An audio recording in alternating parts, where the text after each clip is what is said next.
Hi guys, Alex here from Drayton's. So we've got an Audi A3 1 litre TFSI 30 Sport, finished in brilliant black solid paint.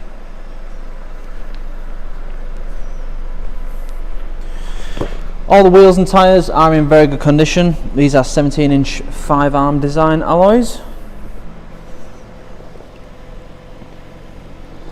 At the back you get a generous boot, and the back seats will fall down in a 60-40 split to give you some extra room in there. You do also get the storage netting, tiny bit more storage on the side as well.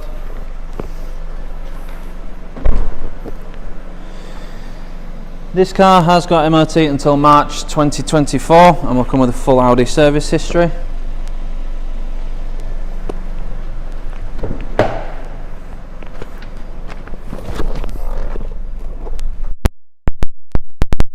Have twin leather sport seats, so they're nice and comfortable, nice quality leather, decent bolster on the side and the base to keep you in place, and you do also have under thigh support as well. And they continue to the rear. Up front we have your rev counter on the left, speedo on the right, and your digital screen in the centre, currently showing a digital speedo, but you do also have your onboard computer showing your fuel range, average consumption, average speed, stuff like that. You've also got an efficiency program which tells you what's using your energy, and then you do also have a reduced display if you don't want any of that on there. Moving across, you do have your radio media tab, your telephone tab, and then you've got your nav as well. On the main screen we have Audi smartphone, so you've got Apple CarPlay or Android Auto, so you can have your own phone screen on the screen in the car, so you can use stuff like WhatsApp, Facebook Messenger, that sort of stuff. If you just want your calls and your music coming through, then you can do that just via Bluetooth as well. Speaking of Bluetooth, you do also have an aux input and USB capabilities for music, as well as an SD card slot free if you want to use that, and a CD player. If you've got any CDs, I don't know if anyone has CDs anymore. I know I do, but most people I think just use Spotify or whatever nowadays. We also have your built-in sat-nav on here as well, so it's nicely up to date, nice and clear. You can change the points of interest, the view, the zoom level, stuff like that. If you are using Apple CarPlay or Android Auto though, you probably will just be using Google Maps or Apple Maps or Waze, whatever your preferred preference is, and that will be on there if you've got your USB connected. You do also have DAB, FM, AM radio as well. Moving up to the car settings, we have Audi Drive Select, so you've got various different drive modes including an individual setting, so you can have your engine and gearbox and your steering in different settings to suit what you prefer. So if you want a sharper throttle response, you've got dynamic engine and gearbox, and if you want lighter steering, comfort for the steering, which is what I've set it up for, my personal preference. You do also have your parking aid, so this car comes with rear parking sensors and you can change the volume of those on here. And then you've got your service info on there as well. You will get a reminder close to the time when the service is due, but if you want to keep an eye on it, then you can do that just through the car settings as well.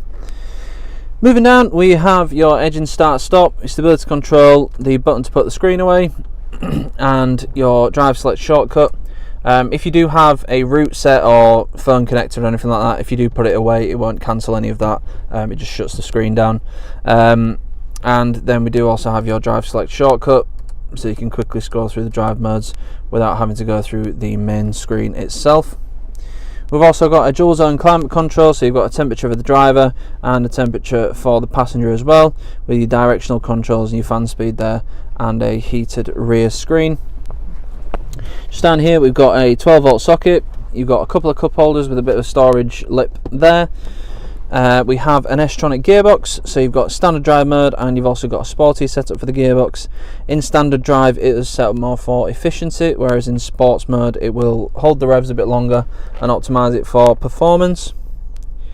Then we have your volume and track skip control, all the shortcuts for the infotainment system, including the swivel wheel on here as well, so you can actually scroll through everything and select stuff, but all your main shortcuts are just on there. Then we have an electronic parking brake and hill hold assist, as well as a bit of storage down here, and you do have two USB slots in there, and I believe, yeah, an aux input as well, which you can't actually see, but they are just there. Up front we've got a sport steering wheel, so you've got piano black inserts on the spokes. It's a nicely laid out steering wheel. On the left hand side you've got the controls for the driver's display, and on the right hand side you've got your volume controls and your hands-free controls as well. On the back of the steering wheel you've got paddle shifters if you want a manual sportier style of driving.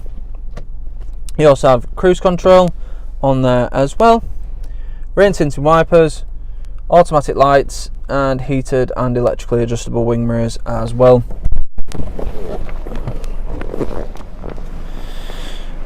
Moving to the back, you have ice fix points on the outer rear seats. There's a good amount of space. The driver's seat is pushed all the way back, just so I could get a view of the front, but the passenger seat's in a decent position, so good amount of space in the rear. And you do also get storage pockets, well, storage nets behind the front seats, and a 12-volt socket in there, and decent door bins in the rear, and the door cards do have leather inserts as well. It's a nice car to drive. It's a good little run around. It will come with 6 months gold cover warranty, which can be extended for as little as £199 for an extra 6 months. We also have a range of finance options available, so if finance is something you're looking for, then we can help you out with that as well. If you need any more information on this car or any of the other cars we have in stock, please go to draytons.co.uk. Thank you.